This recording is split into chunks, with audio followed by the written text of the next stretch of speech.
All right, so thank you for hanging in here.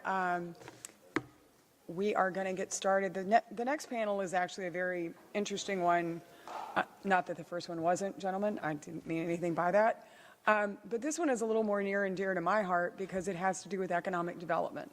We're seeing as time progresses and technology progresses and innovation swoops in, new business models that we never even anticipated.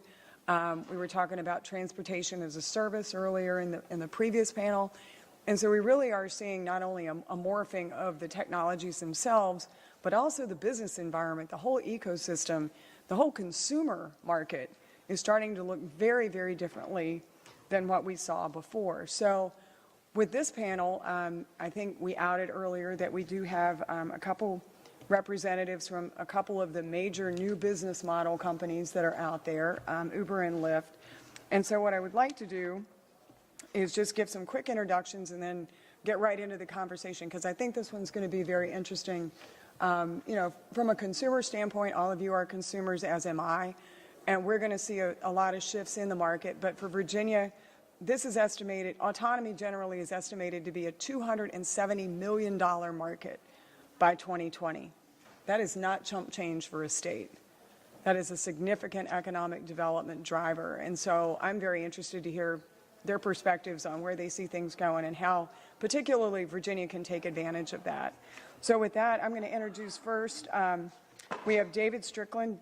The Honorable David Strickland is currently a partner at the national law firm of Venable LLP and counsel to the Self-Driving Coalition for Safer Streets.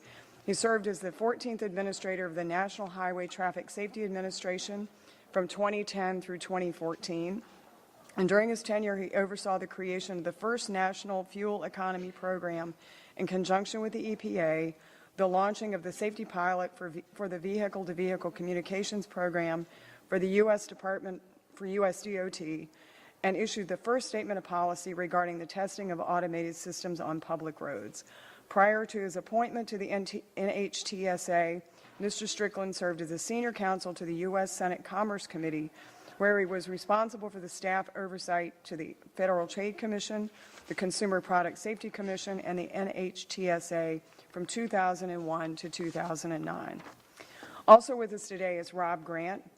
Rob is the Senior Director of Public Policy at Lyft, where he spearheads Lyft's legislative and policy priorities throughout the U.S. and abroad, including on autonomous vehicles. He previously worked at the U.S. Senate and the Federal Housing Finance Agency. In his 10 years in the Senate, Rob played an integral role in addressing some of the most complex issues faced by the Senate Banking and Judiciary Committees, including the Dodd-Frank Act. Rob earned his BA from UVA, welcome home, and his JD from Tulane University School of Law. He lives in Reston with his wife Colin, 4 sons, and their Irish setter, Rosie. Finally, we have with us Colin Tooze, who is the Director of Public Affairs for Uber Technologies. In that capacity, he oversees Uber's public policy and communications initiatives for over 50 markets in the southeastern United States. Before joining Uber's public affairs team, Colin served as the Director of Government and Corporate Affairs for the online travel company Expedia, Inc. Colin studied English literature at the University of Richmond. We have a spider in the house. And is a 2002 graduate of the Notre Dame Law School. So let's join me in welcoming our new panel members. And I think I actually got my act together on this panel, and our leadoff speaker is going to be Colin. So Colin, it's all yours.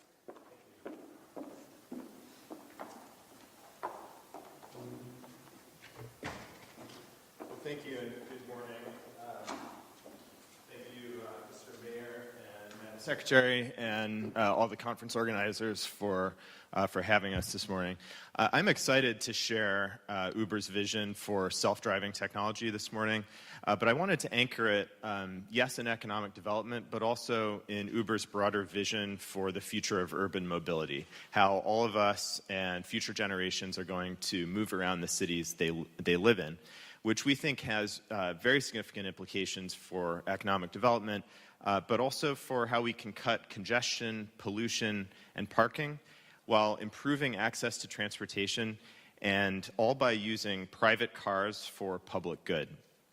And we'll talk about, I'll share my thoughts on how we can use new technology and today's infrastructure in order to get there. But before we get to all of that, let's just talk about the car. So it's easy to demonize the car. There are over 1.2 billion cars in the world today. That's more cars than the populations of the US and Europe combined.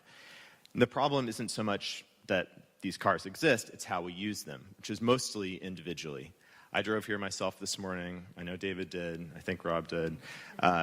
Probably many of you did as well. And the next time you're at a stoplight, just take a look around. Whatever city you're in the US, if you look around, you'll see most people sitting in their cars, which can seat 4 people or 6 or 8, and they'll be alone. So we say when you drive alone, you're in good company. Of course, all of this individual car ownership comes at a considerable public cost. In LA, where I was last weekend, anyone who's been there knows the traffic is horrendous.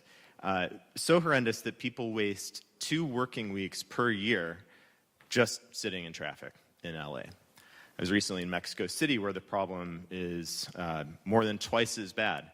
5 working weeks per year per commuter just sitting in traffic. And that comes, of course, with a whole load of stress that no one needs. And what's more and more serious is congestion increases pollution. And so today, 22% of all CO2 emissions globally come from cars.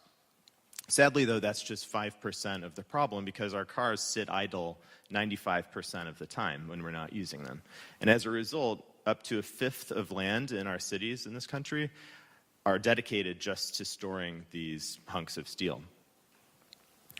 Not homes, not schools, not parks, not affordable housing, but parking lots and parking spots in our cities. In the US, there are 8 parking spaces for every car, and if you add that up, that's 12 times the area of New York City. So there's a tremendous opportunity cost to parking, and it's just not something we really measure or talk about that often in making planning decisions. This is space that could otherwise be used for a host of other purposes. Maybe parking is the best use of it, but we should entertain the question and engage with it. And really, this is one of the animating features of how we design cities today. And so people are pushed into car ownership by design, by urban design. And even in a city like New York that has a great public transit network, the subway isn't able to reach everyone's front door. 2.7 million cars reach Manhattan every day. And the haphazard nature of the transportation system and the way it's been designed over time means that far too many people today really have no choice but to drive their own cars to get where they need to be. And this is especially true, unfortunately, for people with lower incomes, because it's expensive to live next to public transit. Research by the Brookings Institution has found that 30% of jobs in the US, if they were to be reached by transit, would require a 90-minute commute, and that's not realistic for some people. So for some people, the best option is to buy their own car and drive it. And once you're a family who owns a car with all the sunk costs that go along with that, storing it, insuring it, repairing it, you tend to keep using it. To be honest, when our founders started Uber, they weren't thinking about any of these things. They were just excited about the idea that you could push a button on your phone and have a car show up. But once Uber got going, once ride-sharing as an industry took off, we realized there are a whole host of really interesting societal questions in the background. And as we reflected on this, it became apparent to us that that transportation today is inefficient, it's really insufficient to meet people's needs, and it's also unequal in many ways.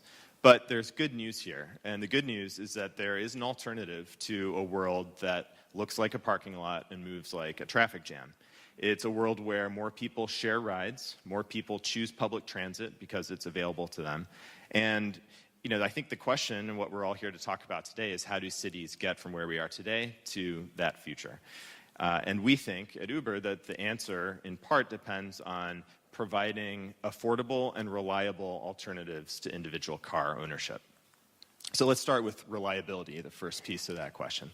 In LA, which is an area of over 100 square miles, Uber today is able to reach all corners of the city. You're never more than a 10-minute wait away from a car that can take you where you need to be. And it's the same thing in Paris, which is a very differently configured city.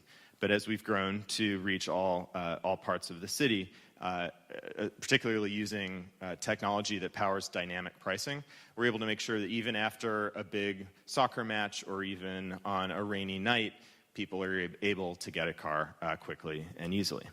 And in fact, Uber's busiest hours, our rush hour, tends to be late at night, precisely when it's the hardest to find another form of transportation. Subway might be closed. If you're in DC, for example, it can be hard to get a taxi late at night. And this is exactly when a lot of people just shouldn't be behind the wheel of a car. And this points to a nice side effect, which is the impact of ride sharing on reducing DUI related fatalities. Right here in Virginia, Secretary Holcomb, the DMV commissioner, announced last year that year on year, in the 2 years since Uber and Lyft started operating in Virginia, there had been a 56% reduction in alcohol-related fatalities. So there's a real impact here that can be pretty exciting at a broader scale. So, as we've said, it doesn't matter who you are, what part of the city you're starting from, what part of the city you're going to, you can always get there. And that's true even in New York, where as we've grown, it's now the case that you're as likely to find a ride in the outer boroughs as you are in Midtown Manhattan, where historically the taxis have been most densely concentrated, and where the subway network is also densest. And this really matters to people's lives, because studies have shown that access to transportation is the single biggest factor in giving people an opportunity to escape poverty.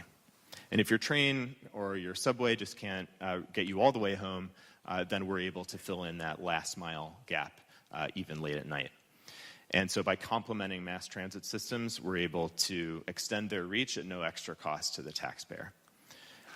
So we talked about reliability, but what about affordability? Policymakers have been talking about carpooling for years, since World War II, and then again it kind of flared up as an attractive option during the fuel crisis in the 70s, but it never really took off. At its peak, about 20% of Americans were carpooling. Today, that's less than 10%. And the reason is that it's just hard to design a system that can really break through. We're getting into this area. A few years ago, our engineers discovered, as they looked at patterns, that a lot of trips in cities looked the same. They were starting from roughly the same part of the city, going roughly to the same part of the city. And so the insight that our engineers had is if we can use mobile technology to match those trips up in real time and put 2 people in the same car or 3 people in the same car, then you have one driver who's happy because he's got less time waiting in between trips for a ride. Passengers are happy because the cost of the trip can be reduced. And hopefully city leaders are also happy because we're using one car to accomplish what it would normally take 2 or 3 cars to achieve and take cars off the streets. But the question was, will people really do this? Will people really share a ride with a stranger for a discount? And it turns out the answer was a resounding yes. And in the cities where we offer this option, which we call Uber Pool, 20% of trips or 20% of passengers on average are choosing to share their ride. And on this slide here, you see San Francisco. On the left is a representation of what traffic would look like if all Uber passengers at that moment were taking an Uber trip alone. And then on the right is the same density with Uber Pool trips. So, and then as an extension of that idea right now, in Northern Virginia, we're doing a commute pilot where we're making it easier for people who normally drive themselves to work to share their ride with a coworker or a neighbor. They can get reimbursed for part of the cost of that ride, and we'll see where that goes. The attractive feature there is that both sides can get access to HOV lanes as a result and maybe make their commute a little quicker and easier. More good news. We're already seeing attitudes to car ownership change. And today, 10% of Uber riders under 30 say that because they have another option available to them, they are either no longer planning to buy a car or they've given up the car that they used to own. So if you have a child or a niece or nephew under 10 years old today, what are the chances really that the first thing they're going to want to do when they turn 16 is run out and get a driver's license, as I did? I couldn't wait to start driving when I was 16. My wife's a high school teacher in Falls Church, and she says it's just a different attitude today. It's no longer an aspiration to own a car in the same way it was in the 70s or 80s or 90s. And really, this is just starting to take hold. Today, 4% or so of miles globally are ride-sharing miles. But Morgan Stanley estimates that by 2030, that'll be closer to 25%. So just imagine the sort of societal impact of people's habits changing in such a dramatic way so quickly. So that's sort of the Uber piece of it before self-driving. So we're excited about those possibilities, but we are excited. Sorry, I'm just trying to start this video. We're excited about the possibilities. Sorry, in the booth, are we able to start that video? Okay, well, we can wait on this. But here's a close-up of one of our self-driving cars currently on the streets in Pittsburgh. Today, if you show up in Pittsburgh or in Tempe, Arizona, you can request an Uber, and you could potentially be matched with a self-driving Uber.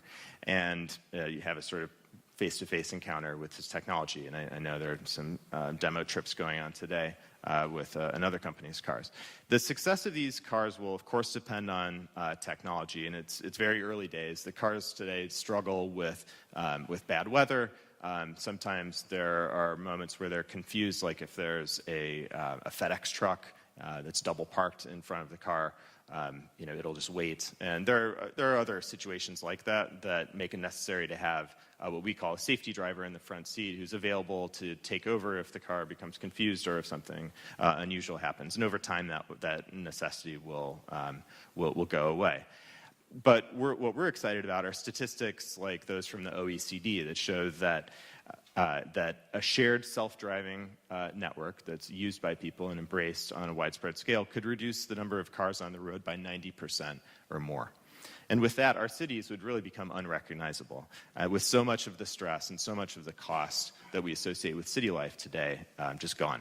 So, we think that the places that embrace ride-sharing today and encourage people through incentives to share their rides with a neighbor or a friend will make cities more ready for a future where self-driving cars are a bigger part of the transportation landscape. So while this technology advances, we just need to get people used to changing their habits, not through coercion, but by providing an option that's superior so that people choose it instead of choosing to own and drive a car themselves. And really, that's our hope for the future, is that cities of tomorrow will be greener, they'll be cleaner, they'll be easier to get around, and they'll serve all people in the city in a way that's not possible today. Mass urbanization is one of the defining features of this generation. And there's so much that's great about living in a city today. But we think with the embrace of shared modes of transportation, a better future is within our grasp, where more people have access to affordable transportation, where they spend less of their income on this inefficient way of moving around cities, and less time spent behind the wheel, where cities are less congested, less polluted, and what we use today for parking lots and parking spots can be used for affordable housing or parks or schools or other productive uses. So thank you.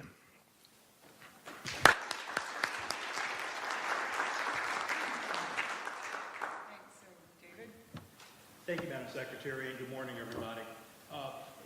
There's a number of things that we've all talked about for folks that are working in transportation today, and especially for the hope of self-driving. And I know the technology panel touched on a couple of these massive benefits. First, I have some bad news about what's going on in terms of traffic crashes in America. We lost 35,092 people in 2015 to traffic crashes. That was a 7.2% increase over 2014. It's looking like in 2016, we're probably going to be looking almost at a 10% increase year by year in traffic crash fatalities again. So after about 50 years of general success in reducing fatalities because of a number of efforts on the part of the federal government, state police departments, working on behavior, manufacturers building better vehicles that are more crash-worthy, i.e. they survive a crash better when a crash happens, protecting the occupants and other road users in a number of ways. We are seeing a retrenchment in terms of what we've seen has been incredibly tragic for a long time.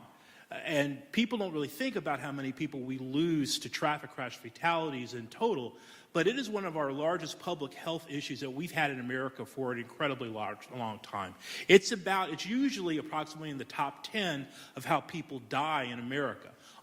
Good news is the numbers of reductions have pushed it down so much, but there's a little more bad news. The opioid crisis actually is now, unfortunately, killing more people. But to shows you that the number of people that are affected by this is incredibly important. And around that, there's also $850 billion in economic loss because of these crashes, not only just the fatalities, but property loss, congestion, all these things that are sort of wrapped in. So thinking about the intersection of how this technology for self-driving can address traffic crashes is incredibly important. And the reason why, and I believe it was mentioned in the last panel, about 94% of all crashes have an element of human error, which is if we get people that are driving drowsy, that are driving impaired, that are driving distracted, that are aggressive, that are speeding, if we think about all of these, frankly, risk factors that we all face on a daily basis, and we pull that out of the transportation ecosystem, is not only just sort of our societal benefits increase, frankly, our economic benefits increase, and that's what I'm going to talk a little bit about today, and why there's so many companies like Lyft, like Uber, a number of the original equipment manufacturers, i.e. the car companies, have leaned in so heavily to this anticipated prospect, and why it's our opportunity to really address the future of transportation and, frankly, the future of livable communities in America. With that, while there's huge benefits, which, frankly, should be the top priority, we can't take our eye off the fact that there are going to be some changes in how our economy works with this type of technology. And I don't think anybody is going to say that this is not a small feat. I work with Uber and Lyft every day. The other members of the coalition that I support includes Waymo, which is Google's self-driving program, Ford Motor Company, and Volvo Cars. We all recognize the question about what happens when you have vehicles drive themselves. What does this look like in terms of, not only the livery trades, taxi drivers, truck drivers, etc., but what are the opportunities of growth in terms of being able to move resources and provide transportation in a different way? How do we think about if there's going to be some level of disruption, which nobody really knows or quantifies? How do we think about having a smoother transition than, frankly, the typical disruption that we've seen over the centuries, when you had the horseless carriage displace horse carriages, and, in stables, and all the things that were impacted if you think about the turn of the 20th century. Or you think about a lot of these other types of disruptions which have happened, and the economy has absorbed them, but I think everybody sort of looks at these issues and how do we do that better? And for us, collectively, folks in working in the policy space here, trying to address this is an incredibly important issue. First and foremost, I will say that the data is unclear as to what how the economy and job impact picture is going to look. It's very fuzzy. We don't know, because the point is that while there's a number of business models, including 2 that are represented at this table, and there's a number of others that are out there that have wildly different models on how they're going to provide services of transportation, nobody can say absolutely there's going to be this massive amount of growth and there's not going to be any transition, or if those are thinking that, yes, there's going to be significant disruption and we're going to have to think about how do we move these other human capital resources to other areas. Nobody really knows, and the data's bad. And so I'm just going to be honest with everyone in this room about this. But with that being said, this isn't an issue where we think of this as there is only going to be negative and they're positive. My feeling is, from a number of situations, especially in the technology space, I think that we have a number of things to point to where I think that we're going to have tremendous positive upside as we think about self-driving ecosystems being more integrated in what we do. Sort of a classic example in the space is automatic teller machines. And I know a lot of folks have sort of worked on this issue and talked about this as a business case. Everybody thought with ATMs there was going to be a massive reduction in bank teller jobs. But most of the time what people thought bank tellers did was distribute hard cash. If you have machines doing it automatically at several points in the city that are outside of physical banks, what are you going to do with all the bank tellers? The interesting thing that happened with ATMs and the use of ATMs, it actually spurred a huge push of growth for actual physical bank locations and actually hired more tellers. Why? When you got rid of the rote task of counting out money to people, they were able to sell and provide different services, which actually made physical branch locations more effective and more profitable, and therefore had a tremendous increase in bank telling jobs. One example, I'm sure there's others who could talk about other ways that it impacted. But if you think about the model of how self-driving could impact the ecosystem economically, thinking about, automated vehicle technicians, data analysis, other pipelines of opportunities for folks that are working in the trades, in addition to numbers of business models that'll grow around self-driving, in terms of not only location, but service provision beyond the driving things. It really is a wide open question that we need to look at and to embrace. Second, how are we going to get these folks to be able to participate in the self-driving revolution? Clearly, institutions like the University of Virginia and, frankly, a number of other institutions around the country, frankly, around the world, are generating scholars right now at the technical and the policy levels to deal with this. But we're going to be needing, frankly, more support and more pipelines from a lot of other institutions that are not traditional four-year institutions. We're going to need trade schools. We're going to need institutions that are going to do technical training on electrical engineering and software and computing, and there's going to be a huge growth of that, thinking about this transformation. And so how do we once again prepare and think about supporting, which is already a shortfall in a number of these trades already in the United States and working on these issues, how do we build for the future so that we have a workforce that is not only meeting but exceeding the needs of building this, frankly, this new ecosystem, this new structure. More specifically on the livery trades, the one thing that folks are talking about, which is sort of, which I know that Uber is involved with specifically in medium duty and heavy duty trucking, is what do you do about long haul trucking? I will say that long haul trucking is probably the one occupation that probably benefits the most from some levels of automation. It's hard work. It is really dependent upon the physicality and the attentiveness of a driver that, frankly, there's been wrestling with at the state and federal level of how do you improve driver safety? How do you make sure that drivers are fit for service? How do you make sure that hours of service laws are being complied with? How do you deal with all these issues which, frankly, increase the risk of every road user if you have a truck driver that isn't maintaining a careful execution of the driving task? On the flip side of it is that if you have an automated driving system, you're impacting a profession of approximately 220,000 drivers today. And on the medium duty, probably about 80,000 drivers. And what do you do about these folks in these trades?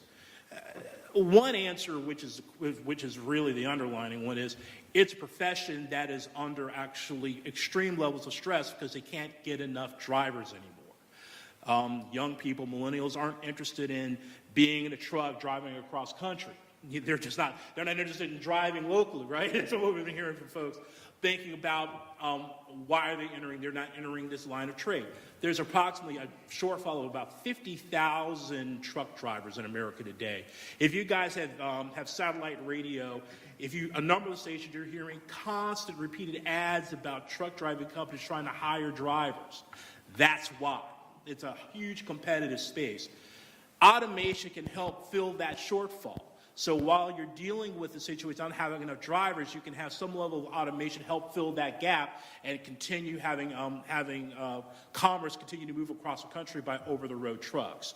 Second, and I think what a lot of folks, including the trucking trades, the professional trades and truck companies are talking about now, you may not ever have an opportunity to really have a truck, a heavy-duty truck, being completely without a driver because of the there's about 9 or 10 different agencies that oversee trucking in the United States at the federal and state level, which have different obligations, which really can't be purely handed over to a machine.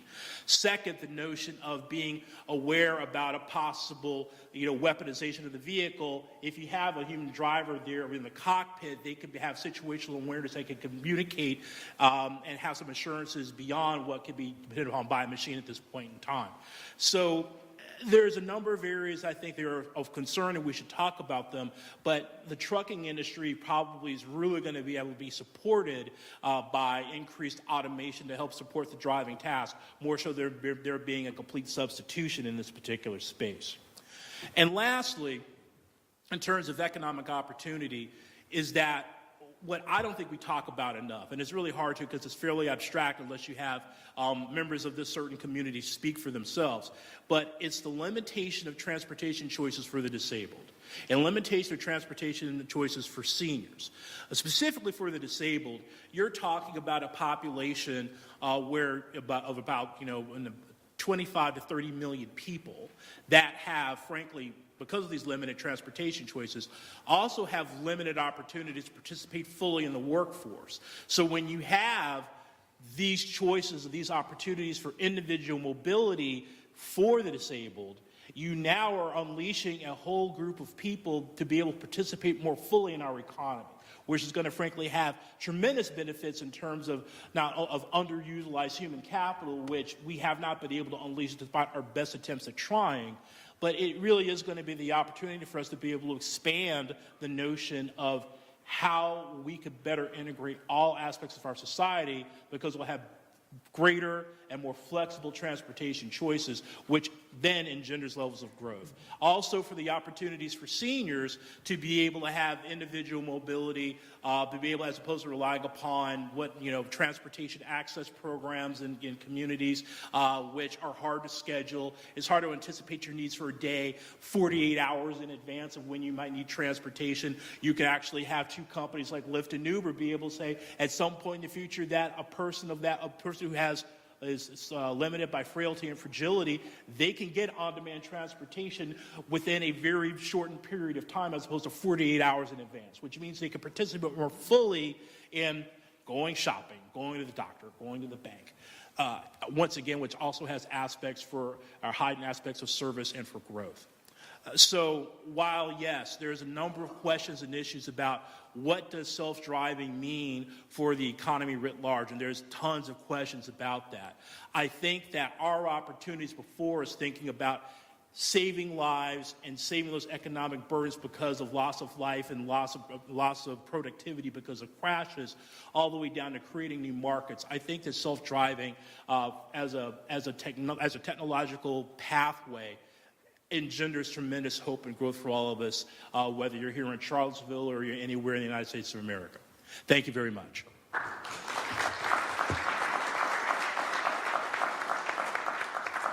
All right, Rob, you've got the anchor slot here. Well, good morning. Wahoo! I'm a proud UVA graduate. I'm happy to be here. I want to thank the mayor and the city of Charlottesville, the university, Perone Robotics, and the Commonwealth for putting this together. My father used to say, better to keep your mouth shut and have people think you're a fool than open it and convince them of that. So I'll try to be brief, probably to save myself. I think where to start on this, there's been a lot said about the macroeconomics by both David and Colin. What I'd like to start with is what's happening right here in Charlottesville for Lyft. Hopefully everyone is familiar with Lyft. We're a ride-sharing application, fastest growing one in the United States, trying to catch up with another four-letter person in the space. But here in Charlottesville, we've been operating for about 5 months. We have 1,000 or so drivers. We're giving thousands of rides a week. And what does that mean for the city of Charlottesville? Well, our studies show internally on cities of like sizes that when people use Lyft, they stay out more. They spend more in their communities. They spend more at local businesses in their communities. They spend more time eating out, going shopping, taking their kids around. So for the consumers, they're using it to spend money right here in Charlottesville, which is great.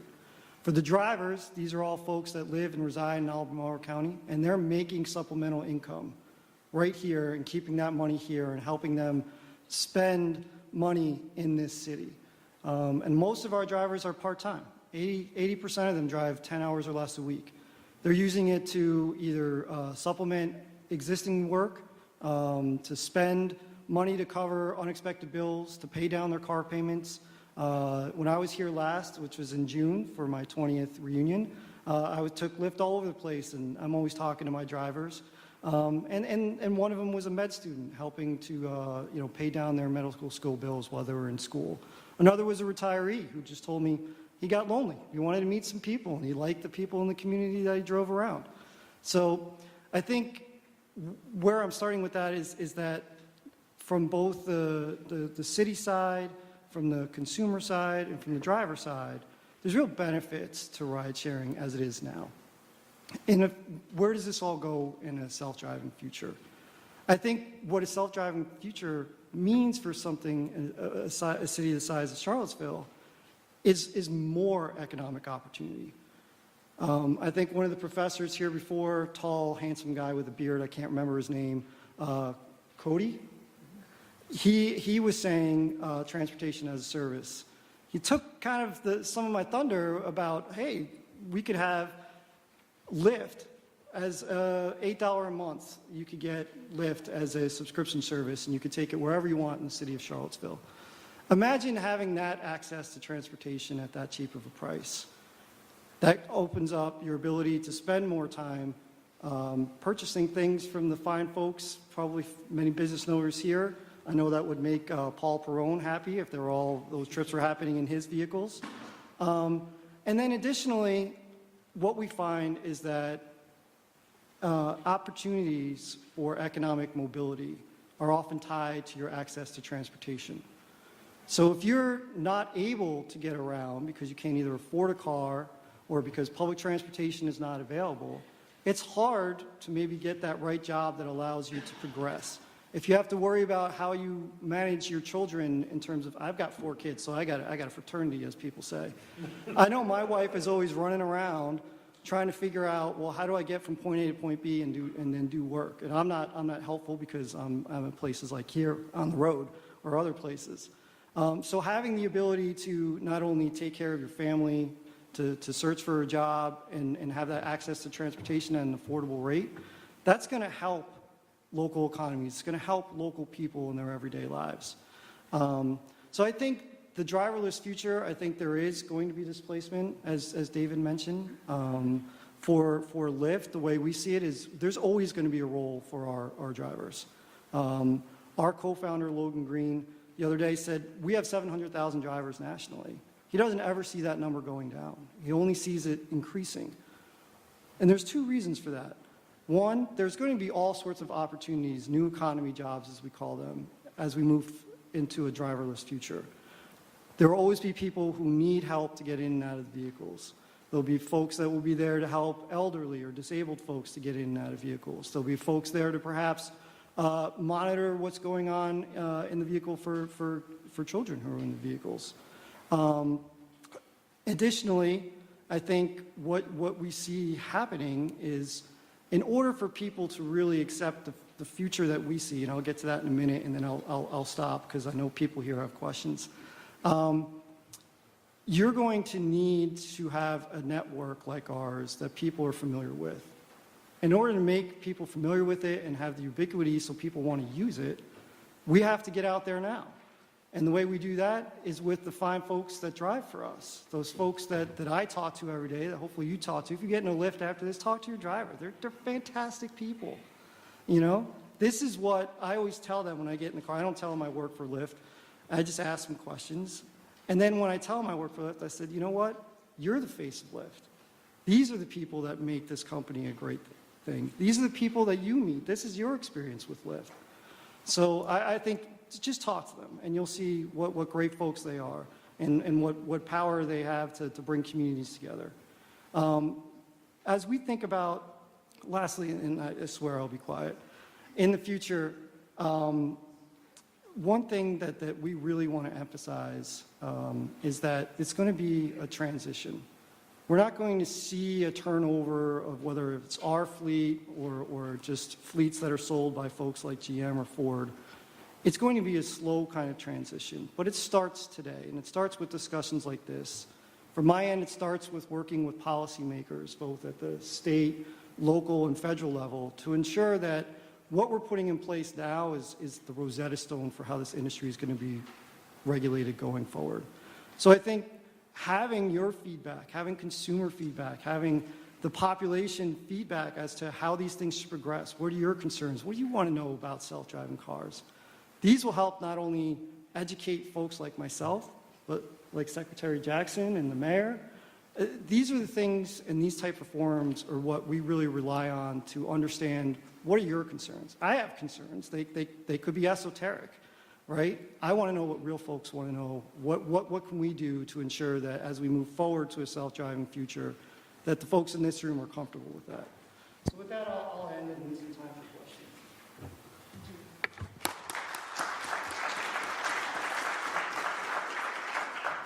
So just one tiny little anecdote about talking to your driver, and I won't out what company I was in.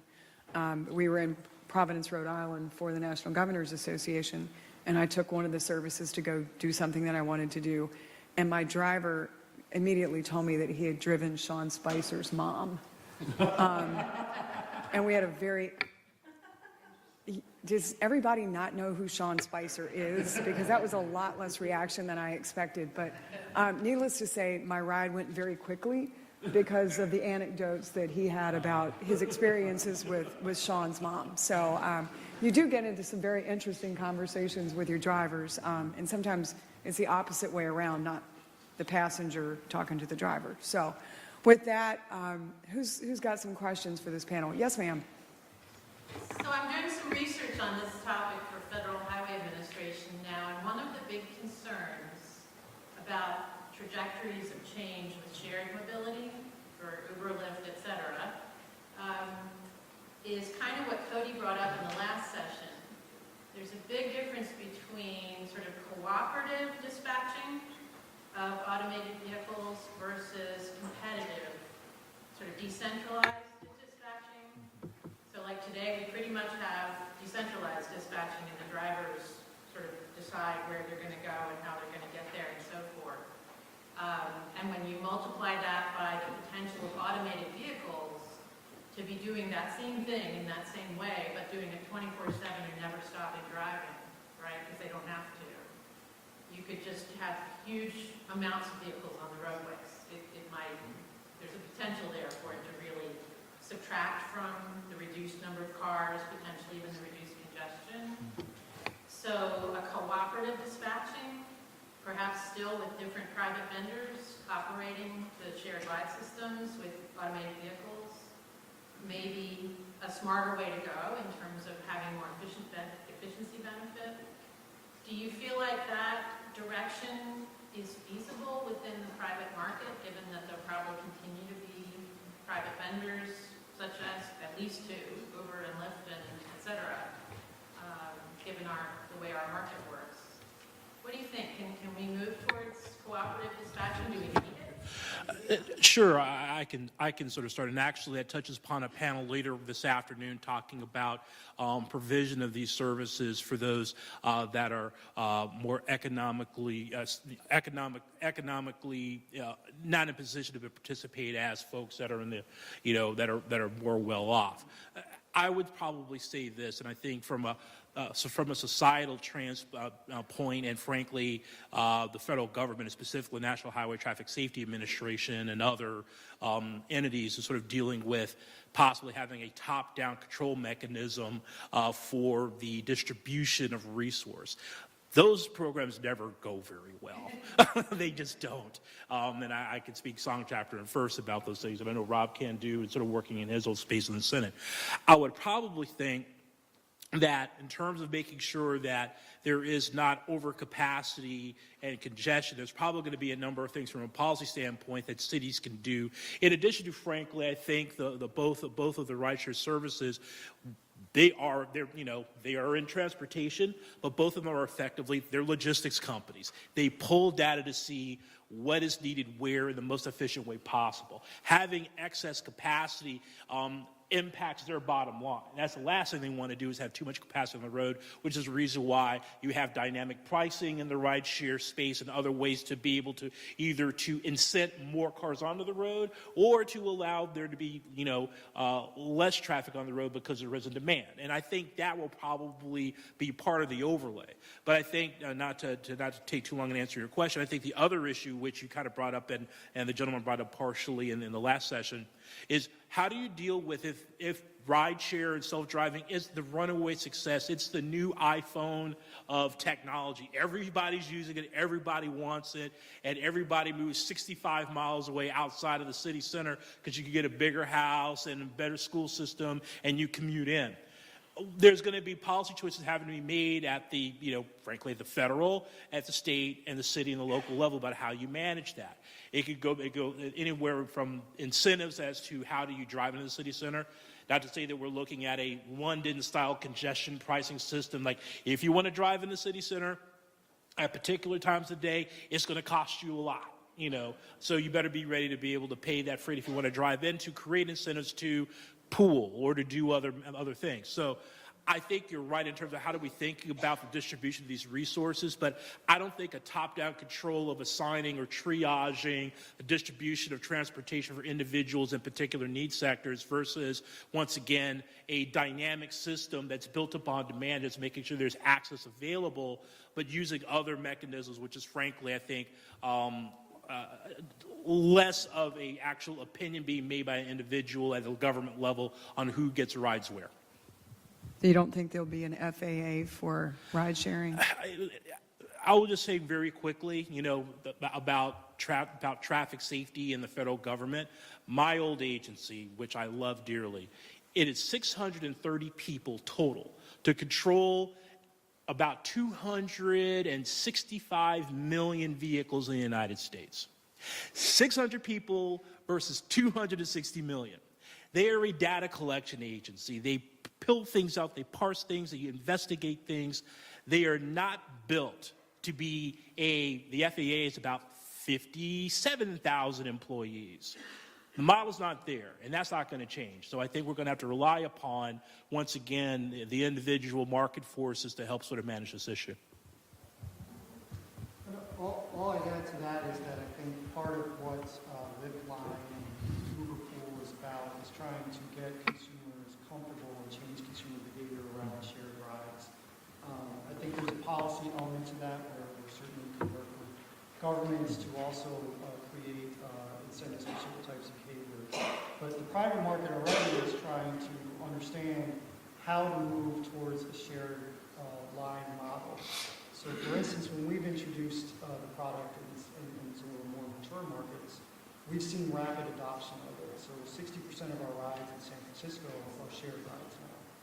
So that goes to show you that there's an appetite for changing behavior. So we provide obviously incentives for riders to do that, incentives for drivers to take those rides. And I think if you combine that with the right policies, you can start to shape behavior in the future. And so our vision, just to be upfront, is that we have a shared electric autonomous network where these rides the utilization rate is extremely high, 90%, 94%. So you don't have the issues of zombie cars that we're talking about. We collect a tremendous amount of data about where the most efficient routes are, about where hotspots are, where the lanes come. Colin spoke about their experience in Paris, where you can plan ahead for an event like a soccer match. We do that now in all sorts of places. So I think there is a private sector incentive to move towards this model, as well as I think you could have public policy incentives as well. Colin, anything? I don't think I have anything to add. Okay. Anybody else have a? Yes, ma'am. This question might be better addressed at a later panel, I'm not sure, but and your focus is understandably on the urban situation. That's where the problems are that you can more readily solve and they're more easily solved there. But Albemarle County, for example, I think it's like 640 square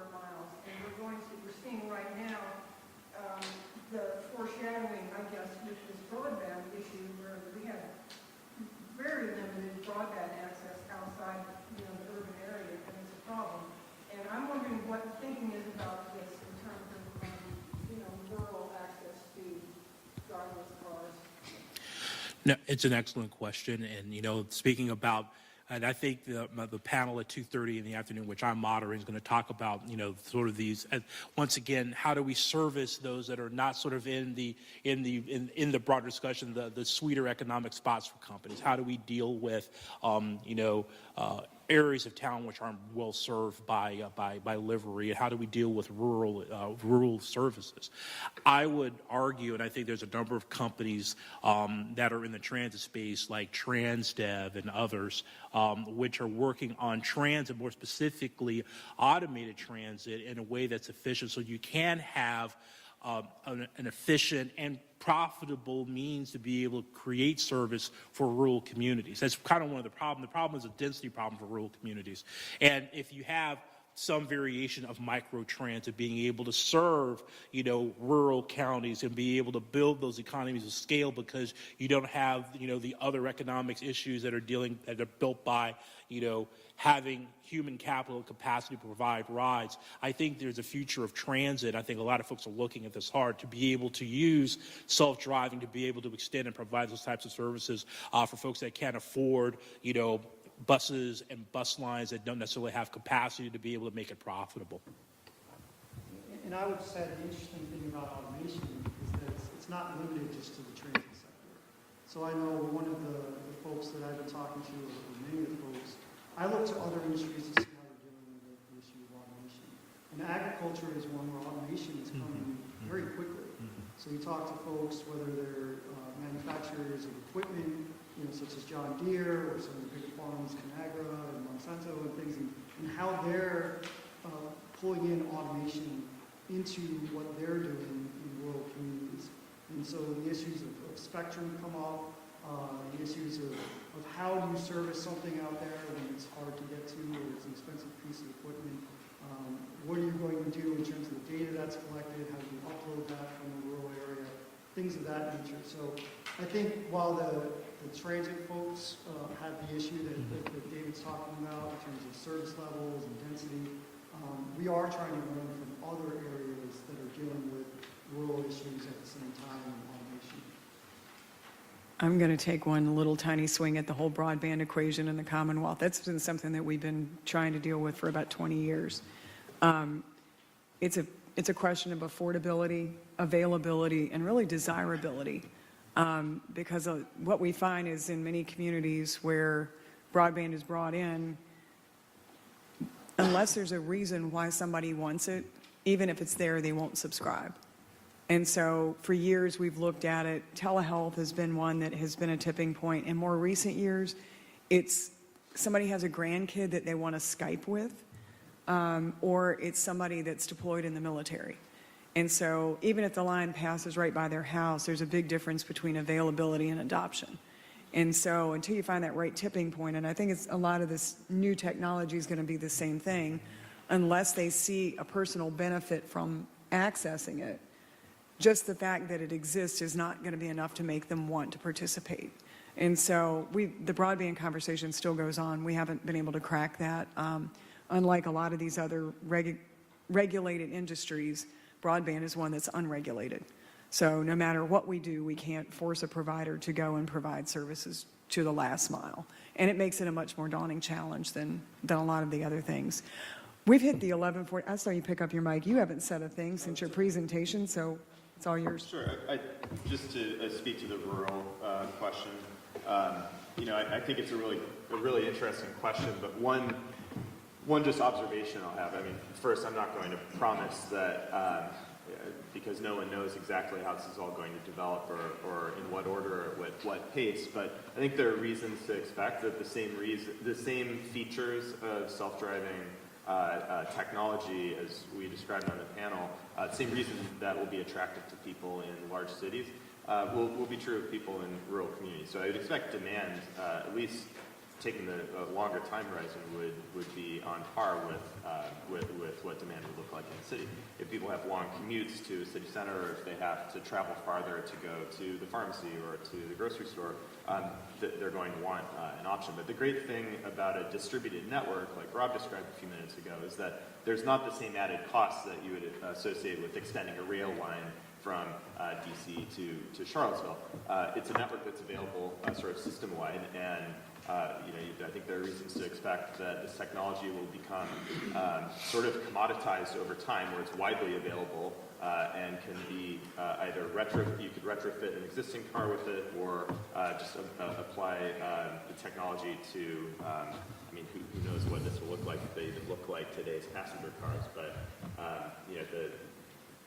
I think my point here is that there are reasons to think that this will be available in rural communities just like it is in urban communities. But it will depend on what people expect out of their community leaders and what sort of consumer demand is for these products. All right, well, we're out of time, so help me